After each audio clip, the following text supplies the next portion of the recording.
après-midi. Merci d'être avec nous en ce jeudi 12 août pour la 4e édition des Rendez-vous d'histoire de Québec. Je me présente Myriam Lévesque, adjointe à la coordination pour les rendez-vous d'histoire et étudiante à la maîtrise en histoire. Dans cette conférence, Marie-Pierre Bousquet va nous présenter un projet d'histoire auquel elle collabore depuis plus de 5 ans avec la communauté Anishinaabe de Lac-Simon en Abitibi. La conférence s'intitule « Produire et s'approprier son histoire, écriture, dessin et exposition de l'histoire d'une communauté autochtone ». Je vous la présente brièvement. Marie-Pierre Bousquet est professeure titulaire au département d'anthropologie et directrice du programme en études autochtones de l'Université de Montréal. Depuis son doctorat, elle conduit des recherches dans les communautés algonquiennes du Québec et particulièrement Anishinaabe. Outre de nombreux articles, elle est l'auteure du livre « Les Anishinaabe, du bois à l'asphalte, le déracinement des Algonquins du Québec » paru aux éditions du Quartz à Rouyn-Noranda en 2016. Elle a également co-dirigé 2 livres collectifs, Dynamique religieuse des Autochtones des Amériques, Cartala Paris 2012 et La blessure qui dormait à point fermé, l'héritage de pensionnats autochtones au Québec, édition Recherche amérindienne au Québec, Montréal en 2019. Alors Marie-Pierre, la parole est à vous. Merci Myriam. Alors, il me fait grand plaisir d'être parmi vous aujourd'hui, en virtuel, mais quand même, et ça me fait plaisir de participer à ce grand rendez-vous. Alors, aujourd'hui, j'aimerais vous présenter un projet de recherche, en fait, qui est sur le point de finir, d'aboutir, et il pourrait paraître curieux de dire qu'une communauté va s'approprier son histoire, puisqu'elle contribue à la produire et qu'elle la produit. Mais on va voir un peu dans quelles circonstances ça se passe. Commençons donc par citer une étudiante Innu en 1969 qui raconte dans un magazine de l'époque, une revue oblate en fait, vie indienne, « Je me demande combien il y a d'hommes blancs qui devinent quel grand sacrifice c'est pour nous que d'être obligés d'étudier ce qui est appelé une histoire du Canada. Je comprends maintenant comment il se fait que les jeunes Canadiens nous posent des questions baroques et stupides. Ils nous pensent des êtres étranges comme ils ont appris dans ce livre. Je termine en souhaitant que bientôt on puisse étudier une vraie histoire du Canada qui présente les Indiens authentiquement avec quelques vraies qualités. » Alors, on pourrait se dire que ce genre de discours est dépassé puisque ça a été écrit, rapporté en 1969, mais en fait, c'est toujours une préoccupation tout à fait contemporaine des communautés autochtones, celle de voir en fait leur version de l'histoire, leur vision de l'histoire qui soit racontée et qui soit diffusée également aux allochtones. Ça a été également mis vraiment en valeur par un universitaire autochtone, George Siwi, qui a publié en 1989 pour une auto-histoire amérindienne, George Siwi et Wendat.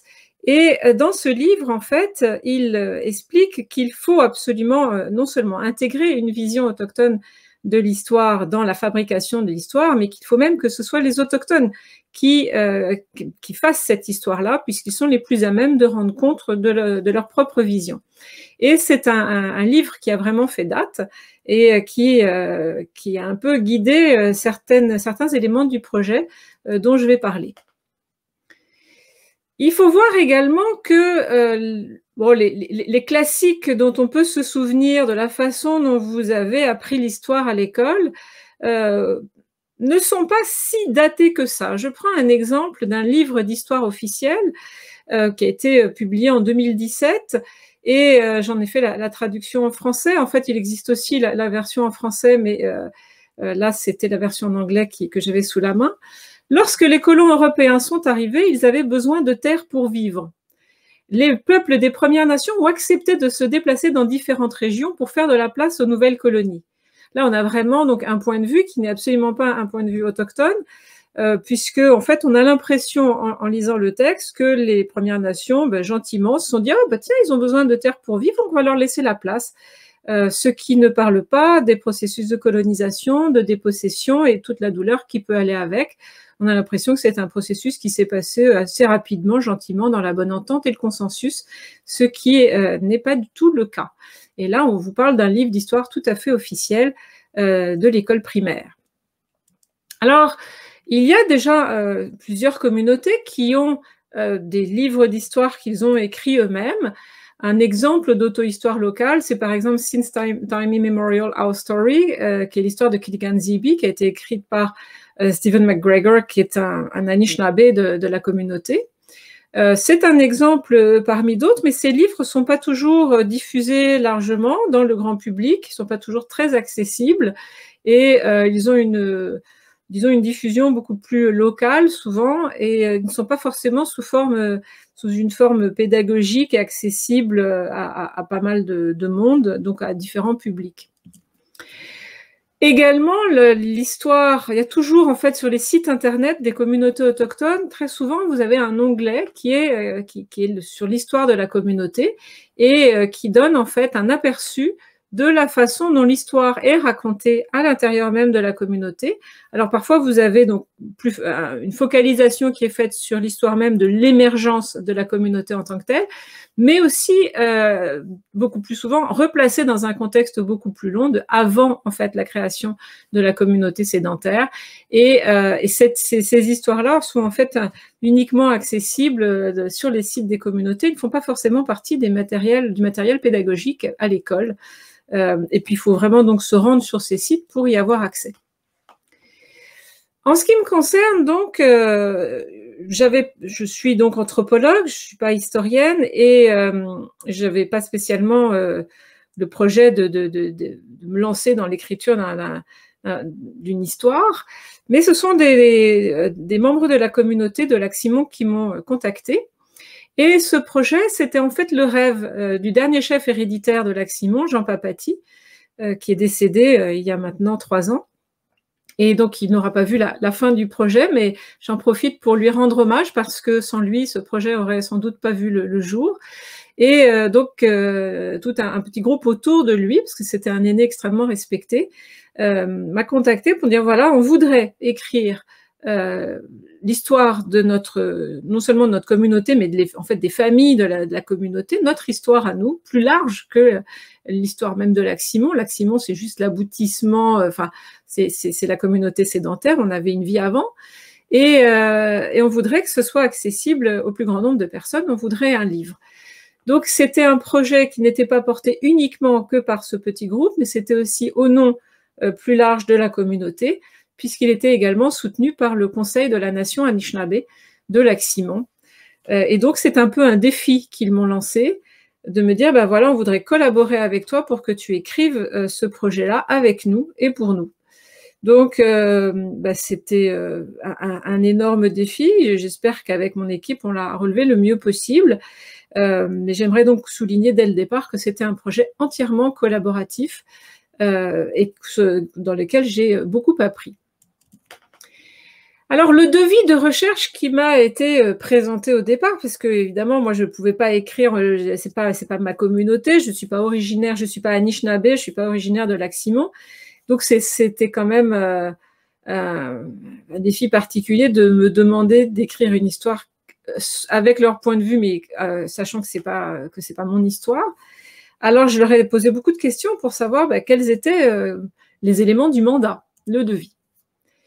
La première chose, c'est qu'il fallait absolument parler des familles, c'est-à-dire que c'était pas l'histoire on appelle ça dans le langage juridique une bande amérindienne. Dans leur langue à eux, c'est pas comme ça que ça se dit, mais en tout cas, c'est composé de différentes familles et chaque famille a sa propre histoire. Donc, il fallait pas essayer de donner une vision homogène parce que ça n'aurait pas reflété la diversité des expériences et justement toute la richesse de la façon dont cette communauté s'est formée. La photo que vous voyez, en fait, c'est une carte postale, puisqu'il fut une époque, dans les années 1940 et 1950, où l'on prenait en photo les familles autochtones, comme ça, pour en faire des cartes postales et les vendre aux touristes. Donc, ça permet également, dans un certain sens, de pouvoir récupérer ces photos-là et de pouvoir leur redonner un sens et de les replacer dans le contexte dans lequel elles ont été prises. L'autre élément très important, c'était de parler du territoire. Donc, de parler de la vie avant l'installation dans la communauté, installation qui a commencé à partir des années 1960, donc quand même relativement tardivement. Dans les gens que nous avons rencontrés au cours de la recherche, un certain nombre de personnes, en fait, sont arrivées dans la communauté dans les années 1970. Et avant cela, donc, les familles étaient dispersées sur leur territoire de chasse familiaux, vivant souvent dans des tentes ou parfois dans des cabanes en bois rond, donc de façon nomade et vivant en fait souvent de travaux saisonniers, comme garde-chasse, comme bûcheron, arpenteur, et puis bien d'autres travaux. Mais bref, il fallait parler de ce territoire, puisque ce territoire, en fait, il est beaucoup plus large que celui de la petite parcelle qui est devenue la communauté de Lac-Simon telle qu'on peut la visiter en Abitibi, et qu'il fallait donc montrer, en fait, que c'est dans ce contexte plus large de l'Abitibi, et en fait un bout aussi du Témiscamingue, et en fait jusqu'à Sainte-Terre, que c'était toute l'étendue que les gens reconnaissaient comme leur. Et même si donc vous aviez des différents territoires de chasse familiaux, eh bien vous pouviez être invité par d'autres familles à venir chasser sur d'autres territoires. Bref, vous parcouriez énormément de kilomètres dans votre vie, et donc on apprenait également beaucoup de choses. Donc le territoire également était porteur de nombreux savoirs. Il était très important aussi, dans le devis de recherche qui a été demandé, de parler autant des hommes que des femmes.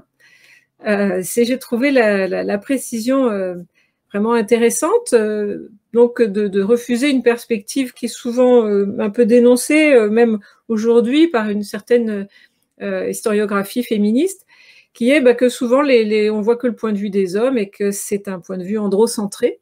Donc, d'un point de vue Anishinaabe, ça n'avait pas vraiment de sens, puisque les hommes sont aussi importants que les femmes, et que donc il fallait donner le point de vue de tout le monde.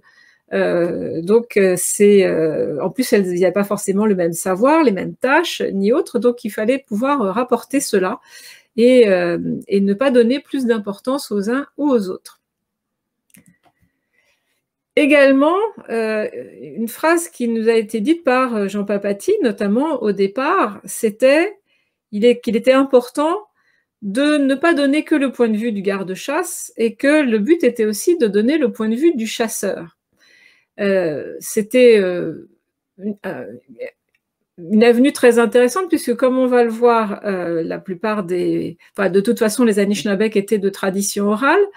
On va le voir un peu plus tard, il n'y a pas forcément d'archives. Et donc, les archives que l'on connaît sont des archives principalement écrites par des allochtones, donc qui ne pouvaient pas refléter le point de vue des Anishinaabeg.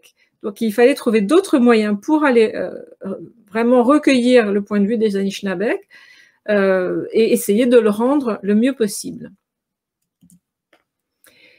Et enfin, le dernier élément du mandat, c'était que cette histoire permette de renouer un certain dialogue entre les générations, sachant que donc il y a parfois des grandes difficultés à ce que le savoir entre les générations puisse se transmettre en fait, et que déjà il peut y avoir des questions de langue, hein, forcément les personnes plus âgées maîtrisent beaucoup mieux la langue algonquine, l'Anishinaabe-Mowin, que les jeunes, et la vie sédentaire prenant quand même beaucoup de place aujourd'hui, l'école, le travail salarié, etc. Il n'y a pas toujours autant de place qu'avant à la transmission des savoirs oraux, et que donc ce projet puisse permettre, en tout cas aussi son aboutissement, de renouer un certain dialogue entre les générations, que ça puisse permettre aux grands-parents de transmettre aux parents qui transmettent aux enfants, etc.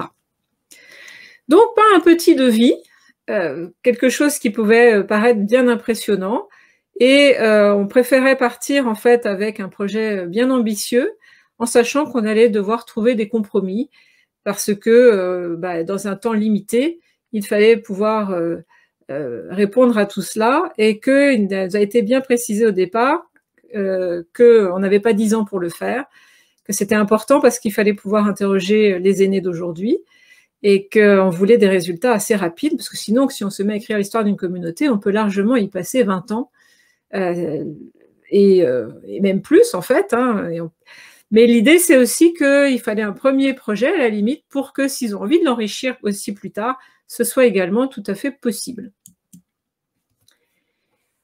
Tout cela, évidemment, soulevait un certain nombre de problèmes, parce que, comme je vous l'ai dit, c'était quand même un devis de recherche très ambitieux, et que donc on voyait, je pensais déjà voir se profiler à l'horizon quelques potentiels soucis.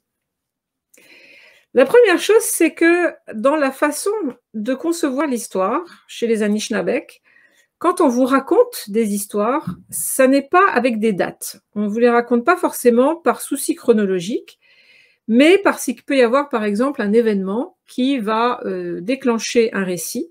Et le récit, en fait, vous ne voyez pas forcément le lien qui est fait entre l'événement qui est arrivé et le récit qui vous est donné, mais le récit qui vous est fait est un espèce de modèle type duquel vous pouvez tirer des enseignements pour la situation que vous êtes en train de vivre. En gros, donc, quand on vous raconte une histoire, vous avez très peu de repères chronologiques. Quand vous demandez des dates, c'est très difficile d'en avoir. Donc, il peut y avoir des dates comme, alors si c'est pas trop loin dans le temps, ça peut être à la naissance de ma première fille, ou quand le chemin de fer est arrivé à Amos ou à Rwanda, ou c'était une époque où les premiers missionnaires sont arrivés, et puis sinon ça peut être il y a très longtemps, donc ou autrefois. Donc on ne sait pas forcément quand l'histoire en tant que telle s'est passée, et ça donne en historiographie occidentale, on a tendance à beaucoup mettre l'accent sur la chronologie, mais là, on allait partir avec des récits dont je savais déjà à l'avance qu'ils allaient cruellement manquer de date pour nous, enfin, en tout cas pour quelqu'un comme moi.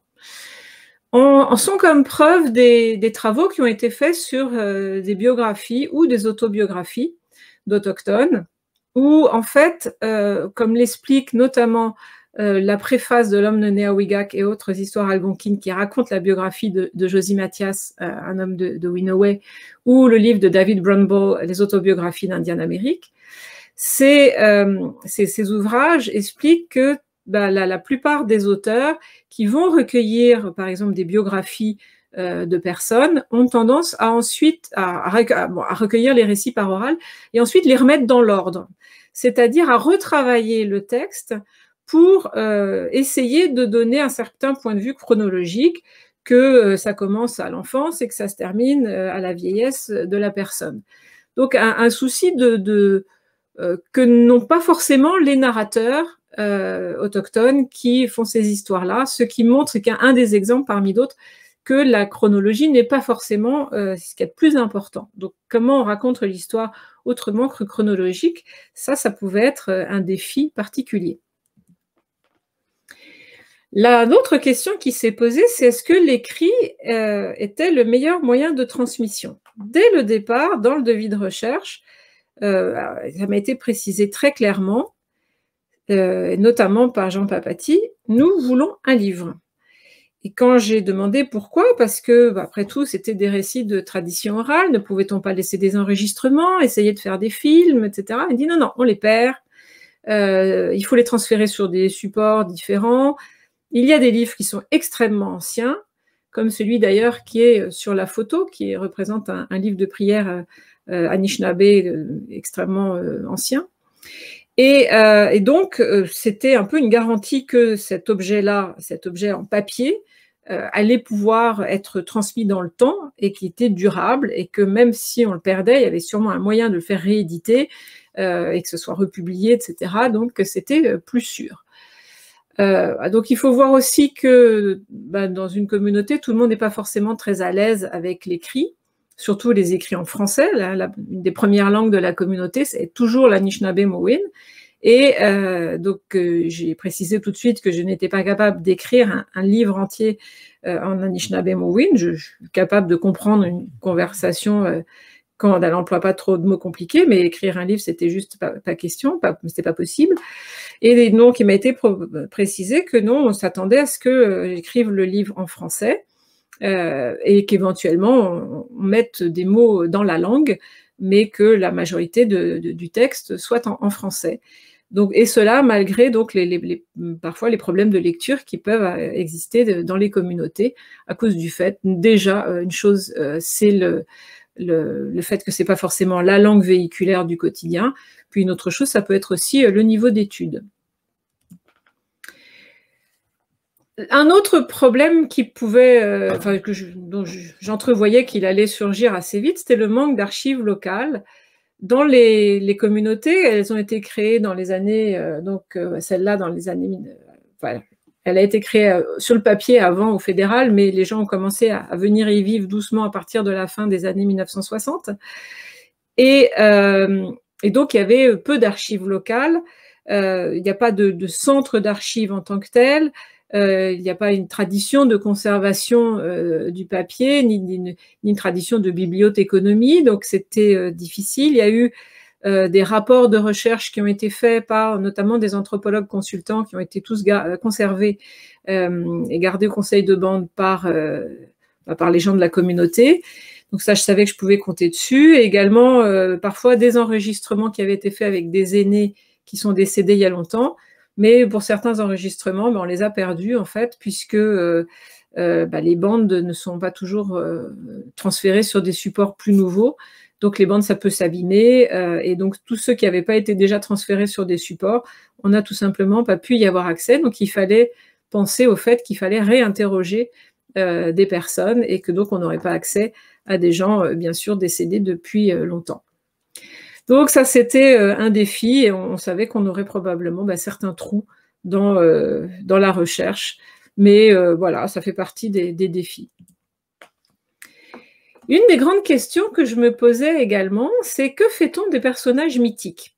Le Wendigo, le Wesekejak, les Kokoji, dans les récits historiques qui sont faits en langue anishinaabe, quand on vous raconte un récit ancien, il y a très souvent des personnages qui ne sont pas humains. Alors, il y a des personnages qui sont des personnages animaux. Il peut y avoir aussi des personnages comme le tonnerre. Il peut y avoir des personnages comme des rochers. Et il y a des personnages mythiques comme Wesekejak, comme Wendigo et autres. Et donc, j'ai demandé, dans un récit Anishinaabe, c'est parfaitement normal d'avoir ces personnages-là. J'ai demandé qu'est-ce qu'on fait de ces personnages mythiques et plus largement non humains, qui correspondent également à des systèmes de croyances qui n'ont plus forcément tellement cours aujourd'hui. Avec des nuances, mais je ne rentrerai pas là-dedans. Mais bref, fallait-il les intégrer ou pas, puisque dans les récits qu'on allait recueillir, on allait sûrement en avoir. Et là aussi, il a été décidé assez rapidement que les personnages non humains n'apparaîtraient pas dans l'écriture de l'histoire en tant que telle, et que c'était vraiment, je dirais que ça devait rester un peu dans l'espace intime de la communauté. Donc on pouvait à la limite réfléchir à du matériel pédagogique beaucoup plus destiné aux écoles locales et pas, puisqu'il y en a deux, beaucoup plus qu'à un grand public, tandis que le livre qui était demandé au départ était destiné à être aussi lu par les gens de la région et qui sait, peut-être ailleurs.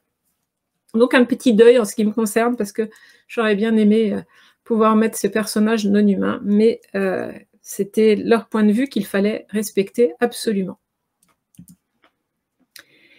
Les solutions qui ont été trouvées, on les a élaborées au fur et à mesure. Le projet devait durer à l'origine 3 ans.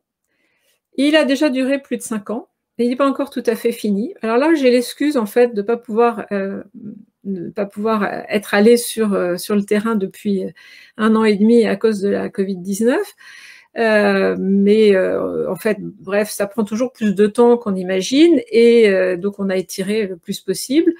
J'ai eu une première subvention de recherche qui m'a permis de faire les 3 premières années. Mais ensuite, je suis allée chercher d'autres subventions pour qu'on puisse continuer le plus possible et essayer de vraiment rendre le mieux ce qui m'avait été demandé au départ avec la petite équipe que j'ai créée avec principalement des étudiants et des membres de la communauté.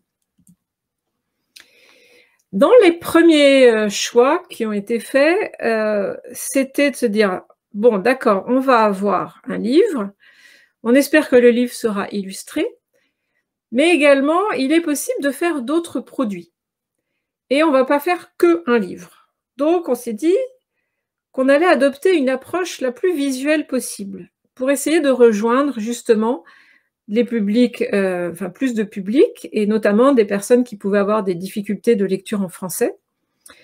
Également, les Anishinaabeg, comme beaucoup d'Autochtones, disent souvent qu'ils sont très visuels, ce qui se reflète dans leur langue, qui est extrêmement descriptive, alors que le français est beaucoup plus... je dirais pas qu'il n'est pas descriptif, enfin quand on dit par exemple de quelqu'un qu'il est assis, ben, on ne sait pas dans quelle position il est, on ne sait pas sur quoi il est assis, il ne sait pas depuis combien de temps il est assis, on ne sait pas avec qui, et bref, donc on n'a pas d'indication. La langue Anishinaabe vous permet de savoir sur quoi on est assis, comment on l'est, avec qui. Est-ce qu'on est assis en rond avec un groupe ou est-ce qu'on est assis tout seul? Bon. Donc, on a une langue qui est extrêmement descriptive. Alors, l'idée de l'exposition a émergé assez rapidement. L'exposition, elle avait plusieurs mérites. D'abord, j'en avais déjà fait une pour la communauté de Picogan et c'était un exemple qu'on pouvait montrer dans la communauté de Lac-Simon pour voir s'ils trouvaient que l'idée était intéressante. Et puis, justement, on pouvait voir, en faisant une pré-exposition, si, d'abord, si le contenu était correct, si on ne s'était pas trompé, s'il y avait des choses à ajouter, et puis on pouvait attirer l'œil avec des photos des archives familiales. On a recueilli beaucoup de photos.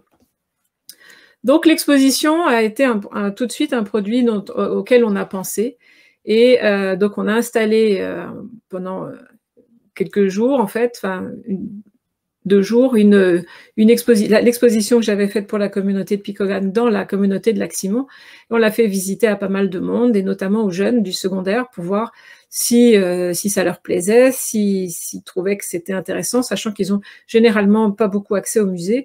Donc, c'était une occasion de voir s'ils accrochaient avec ça, ce qui a été en fait un grand succès. On a également utilisé les réseaux sociaux, c'est-à-dire que c'est difficile de rejoindre tout le monde pour leur expliquer qu'une recherche est en cours, et pour qu'on puisse parler des familles en général, il fallait que les familles participent, et donc il fallait les rejoindre. Alors, vous pouvez toujours faire des annonces à la radio communautaire, ça a été fait, mais c'est fait une fois. Tandis que les réseaux sociaux ont le gros avantage d'abord d'être très instantanés, et puis ensuite, tout le monde n'a pas forcément accès à un ordinateur dans une communauté, mais enfin, pratiquement tout le monde, si ce n'est pas tout le monde, a un cellulaire, et tout le monde a accès à des réseaux sociaux. Donc, on a créé une page Facebook privée, uniquement pour les membres de la communauté, où les gens pouvaient aller déposer des photos, faire des petits témoignages. On a même pensé, donc par Messenger, ils pouvaient de temps en temps enregistrer des petits messages vocaux pour raconter une histoire. Bref, on a utilisé les réseaux sociaux pour essayer de rejoindre le plus de monde. Et ça a relativement bien fonctionné, en fait. C'est un outil qu'en recherche, on utilise de plus en plus. Et ça a l'avantage d'être quand même, d'avoir une portée assez démocratique.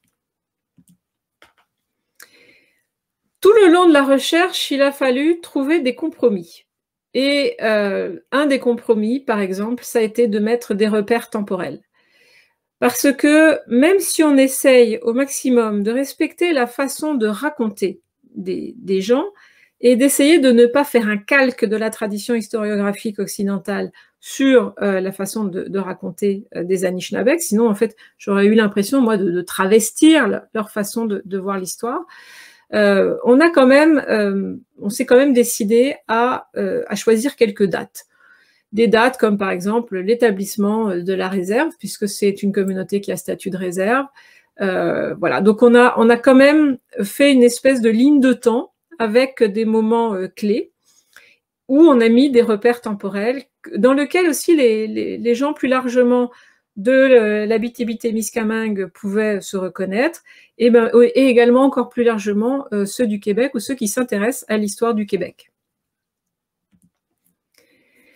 On a également choisi une approche thématique beaucoup plus que chronologique, une approche thématique qu'on a tout de suite adoptée pour le modèle de l'exposition. C'est pas du tout dans les expositions qu'on a créées, l'idée n'était pas de se promener d'un point A à un point Z pour parcourir une histoire depuis un temps ancien jusqu'à nos jours, mais de choisir plutôt des approches comme par exemple comment se mariait-on ou l'histoire de l'éducation, donc parce que tout en bas à droite, vous avez une photo de gens qui sont à l'école, dans une des premières écoles de la communauté de Lac-Simon. Tout en haut à gauche, c'est le concours de Miss Jiman Kijigan, Jiman Kijigan, qui est une fête le jour du canot, qui arrive fin août, début septembre, et qui commémore en fait le départ des familles qui se retrouvaient toujours l'été pour des rassemblements estivaux et qui repartaient chacun chaque famille sur son territoire de chasse familiale. Donc en fait, voilà, on a essayé de ne pas faire une approche complètement axée sur une ligne de temps, mais essayer de plus respecter la façon de voir des Anishinabek par une approche thématique.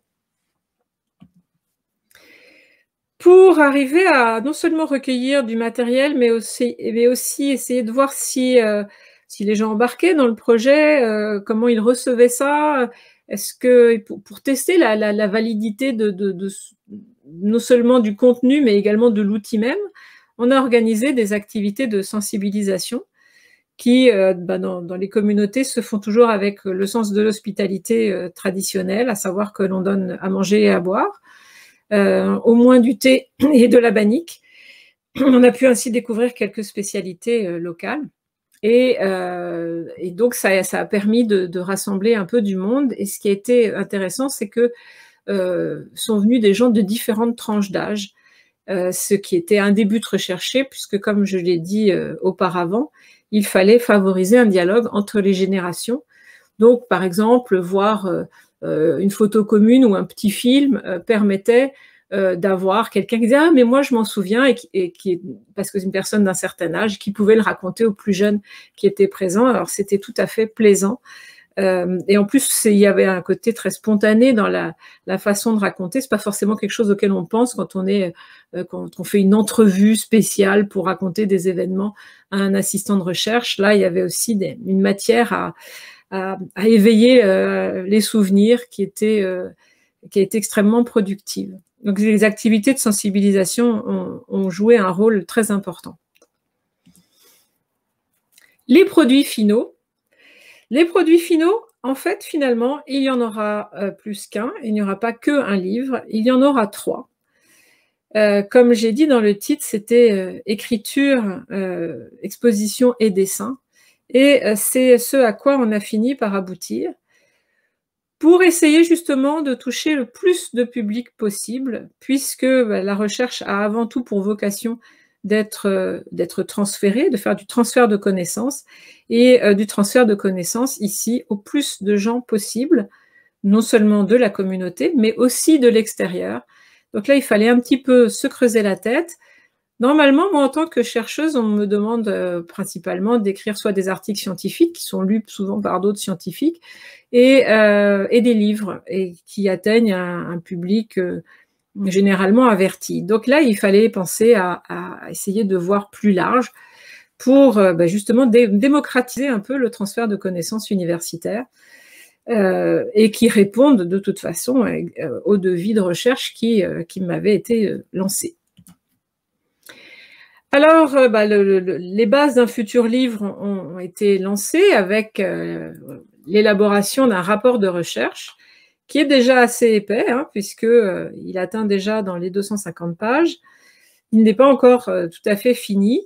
On va le déposer l'année prochaine, en fait, dans la communauté. On en a déposé un premier jet, en fait, là aussi, un premier jet qui permet aux gens de pouvoir aller voir ce qui est dedans, corriger s'il y a des erreurs.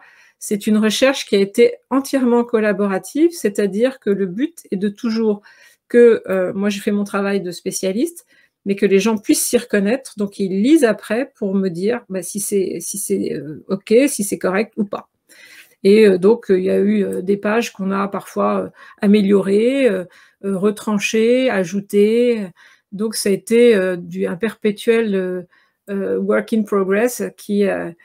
c'est vraiment un processus très dynamique qu'on a peu souvent l'occasion de connaître dans une recherche, et ça va être la base donc d'un futur livre. On a également, donc, comme je disais, fait des expositions. Et la première chose, puisque j'avais montré, on avait montré donc l'exposition que j'avais faite pour Picogan, et forcément, elle racontait l'histoire de la communauté de Picogan, et pas forcément, même si ce sont des Anishinabek aussi, il y avait plein de détails qui ne concernaient pas la communauté de Lac-Simon.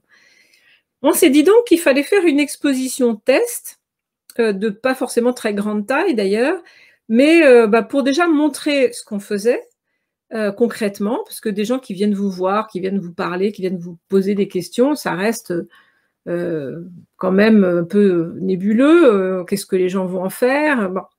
Alors il fallait qu'on puisse montrer concrètement le but et la réalisation, la concrétisation des informations qui ont été données. Et on a donc installé une expo test qui a été en fait c'était un peu avec les moyens du bord, hein, parce qu'on n'avait pas prévu de budget spécialement pour ça. Donc c'est un PowerPoint qu'on a qu'on a fait imprimer sur du papier cartonné et qu'on a fait imprimer. Et c'est maintenant rendu d'ailleurs dans le sous-sol de l'église de Lac-Simon. C'est destiné d'abord à être lu par le public scolaire local, mais on est en train de réfléchir à un moyen de pérenniser ça, notamment en le mettant sur un support internet. Et une autre manière aussi, c'est de le mettre sur un support en coroplaste ou en vinyle, qui donc ne souffre pas de l'humidité comme peuvent souffrir les affiches cartonnées. Ça a l'air bête, hein, mais beaucoup de choses se perdent aussi parce que les supports qui sont utilisés ne résistent pas forcément bien au temps. Donc notre première exposition, s'est appelé Écrire l'histoire des Simons-Agaï-Niguinic, qui veut dire donc les gens de Lac-Simon. Et on l'a fait visiter également, grande ouverture à pas mal de monde. Et la réaction a été très positive. Alors on s'est dit qu'on n'était pas dans le champ et qu'on pouvait continuer sur ça. On a donc fait une exposition beaucoup plus large, en fait le double de la taille de l'expo test, qui faisait une quinzaine de panneaux. Là, on a fait une expo qui fait un peu plus de 30 panneaux, qui est beaucoup plus professionnelle, qui a été faite aussi avec une équipe où ont été intégrés des muséologues, des graphistes, un graphiste, etc. Avec toujours la relecture attentive et la collaboration de toute l'équipe de Lac-Simon qui était autour de ça, équipe qui a pris le nom de Miyagi, Miyagi qui veut dire être sur le départ, et c'est le nom en fait qu'on s'est donné, puisque je fais aussi partie de l'équipe Miyagi. L'exposition finale aurait dû être inaugurée, ça ne s'invente pas, fin mars 2020. Et donc, nous avons dû repousser l'ouverture et l'inauguration pour des raisons que vous connaissez tous, c'est-à-dire l'arrivée du premier confinement. Et depuis, donc, j'ai toujours pas pu aller en Abitibi.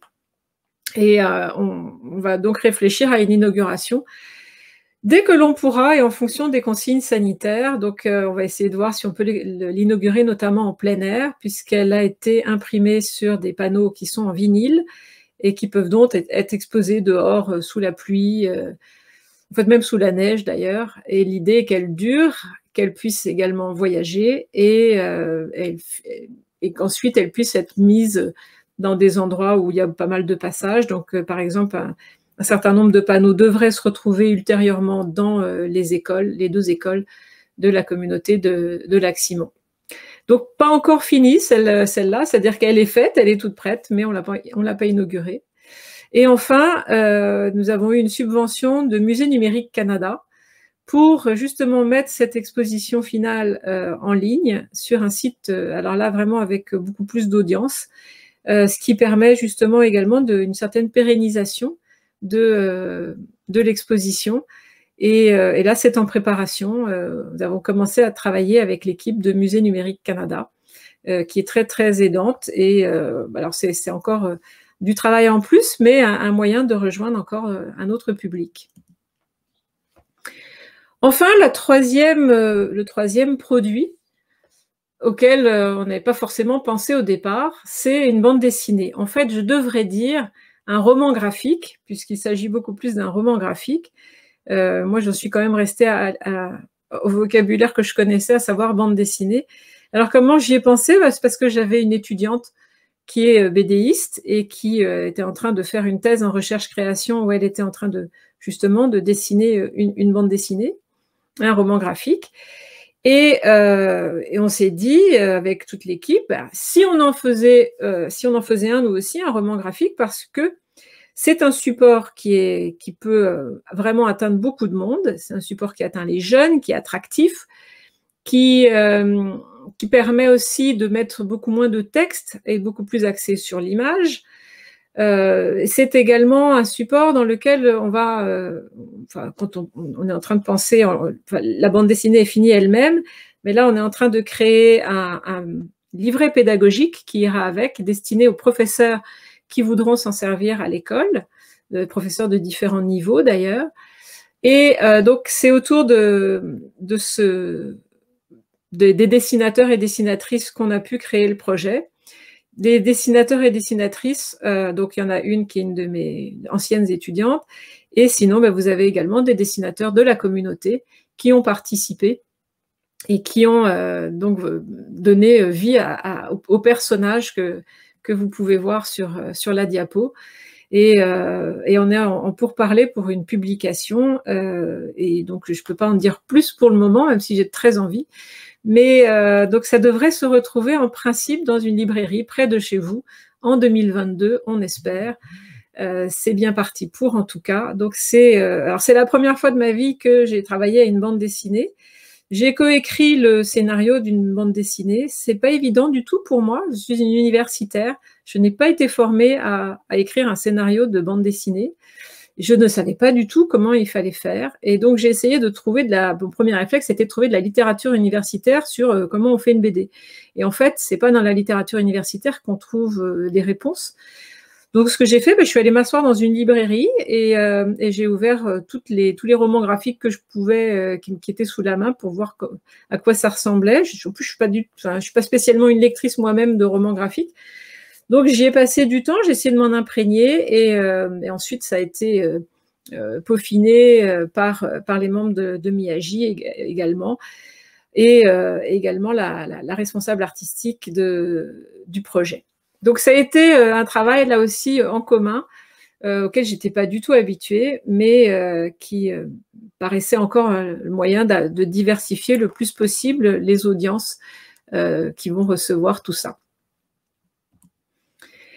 Il faut préciser une chose bien importante, c'est que toutes les personnes qui ont été impliquées dans la recherche de A à Z et dans les produits finaux ont toutes renoncé à leurs droits d'auteur. Donc, plus tard, si on a la chance de pouvoir publier le livre, mais en tout cas, je pense que ça sera le cas, je vais tout faire pour, vous n'aurez pas forcément un nom d'auteur dessus. On pense en fait publier sous le nom de groupe Miyagi.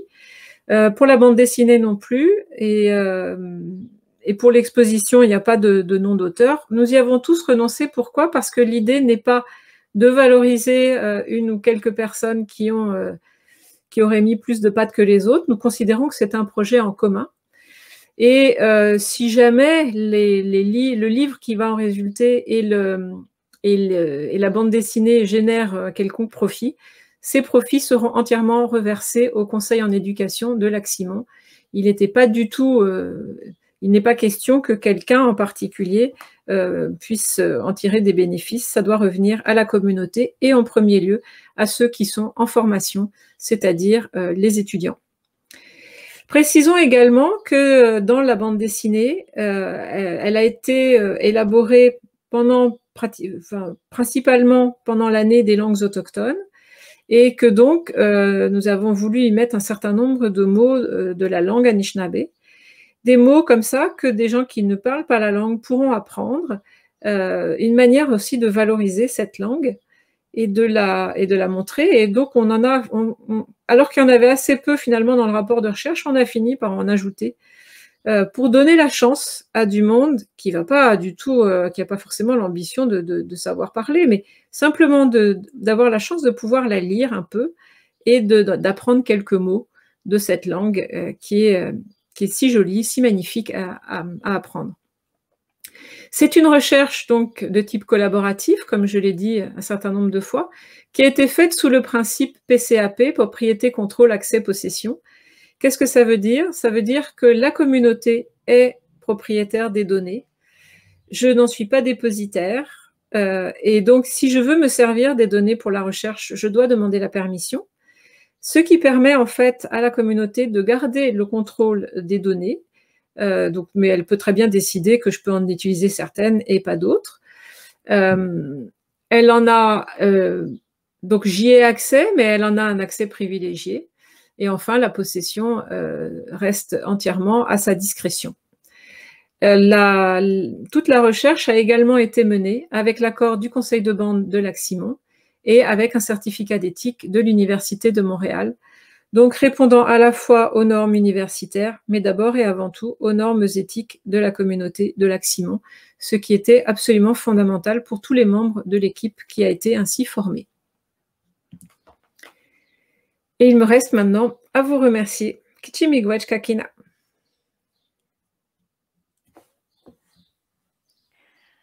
Bien, merci beaucoup, Marie-Pierre Bousquet, pour cette fascinante conférence. Merci de nous avoir fait découvrir ce projet-là, qui, j'espère, va en inspirer d'autres. Vraiment, c'est fantastique. Merci beaucoup. Avant de quitter, j'ai quelques questions pour vous qui me sont survenues là, pendant la conférence. Je me demandais d'abord s'il y avait des sujets qui avaient peut-être été plus difficiles à aborder. Bon, vous avez parlé de famille, de territoire, mais est-ce que, par exemple, la question des pensionnats a été abordée et est-ce que ça a été plus difficile, peut-être parce que il y avait beaucoup de gens de la communauté qui étaient impliqués ou au contraire, disons, plus sensibles dans la manière dont ça a été abordé? Alors, dans une communauté qui est quand même beaucoup connue dans les médias pour les immenses problèmes qu'elle a connus, avec le meurtre d'un policier, avec des femmes qui ont été abusées sexuellement aussi par des policiers également, et par des faits divers absolument terribles, par des enfants arrachés par la DPJ, etc. On était tout à fait conscient d'être dans un contexte où il y avait quand même beaucoup de douleur et de tristesse sur certains sujets. Donc, il n'y a pas qu'un sujet sensible, il y en a plusieurs. Le pensionnat, ça reste de toute façon un sujet extrêmement lourd. Oui, les gens nous en ont parlé. On va l'aborder tout à fait ouvertement, à la fois dans le rapport de recherche. Enfin, on l'a abordé dans le rapport de recherche, mais on l'a également abordé dans le roman graphique. Et on l'a abordé en essayant de montrer à quel point ça avait pu créer un immense vide, un moment de perte des savoirs, mais également un moment qui, dans le temps, a fini par se terminer et après lequel les gens ont voulu se récupérer par exemple l'éducation scolaire, récupérer les savoirs, etc. Donc montrer également la résilience des membres de la communauté. Donc de ne pas rester figé dans ce moment dramatique, même s'il a duré plusieurs années, pour essayer de montrer qu'il y a eu de l'après. C'est aussi une des forces de l'approche thématique, c'est de ne pas, quand on recueille un récit, de ne pas être complètement enfermé dans ce moment vraiment affreux de trauma, pour justement le replacer dans quelque chose qui va permettre après de montrer comment on a surmonté ça. Mais ça a été extrêmement dur, il ne faut pas se le cacher. Oui, puis en tout cas, c'est un angle qui n'est pas souvent abordé quand même, là, l'après, disons, dans le grand récit. Je me demandais aussi, est-ce qu'il y a eu utilisation d'archives d'auteurs externes, disons, à la communauté, ou c'est justement essentiellement des archives locales? Puis est-ce que ça a été difficile parfois? Parce que souvent, en tant que chercheur, on veut combler les trous, puis on se dit, ah, mais tu sais, tel missionnaire a dit, je pourrais sûrement trouver cette information-là quelque part. Est-ce qu'il y a eu justement, avez-vous dû gérer un peu ça, l'idée d'archives? Oui, en fait, ce qu'on a fait, c'est que, alors d'abord, il y a quelque chose, c'est que les membres du groupe Miyagi, un certain nombre connaissaient déjà pas mal de choses de la littérature scientifique, parfois d'ailleurs très ancienne, que je connaissais également forcément. Et donc, ils maîtrisaient déjà bien un certain nombre d'articles d'anthropologues, parfois qui remontaient aux années 30. Donc, et là, du coup, ils étaient capables de me dire, ça, c'est bien, mais avec des pincettes sur tel aspect. Donc, c'était super intéressant parce qu'on pouvait l'utiliser justement parce qu'on pouvait avoir le point de vue local en disant, sur certaines choses, il a bien vu le truc, mais sur d'autres, il s'est un peu fichu dedans. Donc, ça a été absolument passionnant parce que quand j'utilise justement certains auteurs et que je les ai mis dans le rapport de recherche, je peux donner le point de vue en contrepartie. Et ça a été le cas pour toute la littérature extérieure qu'on a utilisée. Certaines, on l'a complètement laissé de côté parce que justement, les gens disaient bah, nous, on s'y reconnaît pas du tout. Et pour d'autres, c'était oui, en plus, on l'a lu cet auteur, et donc voilà ce qu'on en pense. Et ça, c'est absolument passionnant. Il y a d'autres documents que j'ai apportés, on en a discuté, les gens les ont lus. Et ça a permis un dialogue qui a parfois vraiment été un dialogue de nature épistémologique. Hein. C'était pas, ça a été des questions de fond dont on a discuté. C'est vraiment des conditions de travail exceptionnelles. Hein. Ah oui, j'imagine, là, ça apporte une grande force aussi au projet. J'ai fait plusieurs projets collaboratifs avant celui-là, mais alors vraiment, celui-là, c'est exceptionnel. J'ai rarement eu un projet d'une telle nature, et je souhaite à tous les chercheurs de pouvoir connaître ça. C'est vraiment, je suis tellement reconnaissante en fait aux gens, non seulement de m'avoir demandé, mais m'avoir donné tout cet accueil et de cette confiance aussi, parce que franchement, c'est pas évident hein, de se dire, on va demander à quelqu'un de l'extérieur parce que justement c'est sa job de nous fournir ça. C'est quand même un gros contrat. Donc je dois avouer qu'au départ, je n'étais pas sûre d'être super bien placée pour le relever, mais je me suis lancée dans l'aventure et je regrette pas. Ben, merci en tout cas de nous l'avoir fait découvrir aussi, et pour ceux qui souhaiteraient, continuer en fait avec écouter d'autres conférences, je vous rappelle que, jusqu'à dimanche, vous pouvez, écouter plusieurs conférences encore là, dans le cadre des 4e rendez-vous d'histoire. Vous pouvez trouver des informations sur notre site web rvhqc.com. Et donc Marie-Pierre, je vous remercie encore et passez une très belle journée. Un grand merci, et j'en profite pour saluer les membres de la communauté de Lac-Simon. Je sais qu'il y en a qui auraient bien aimé être avec moi pour pouvoir raconter ce projet. C'est pas toujours facile avec les connexions Internet dans les communautés, mais sachez que voilà, et c'est important, si vous avez aussi l'occasion de visiter la région, faites un tour dans les communautés Anishinaabeg et profitez de leur immense et généreuse hospitalité.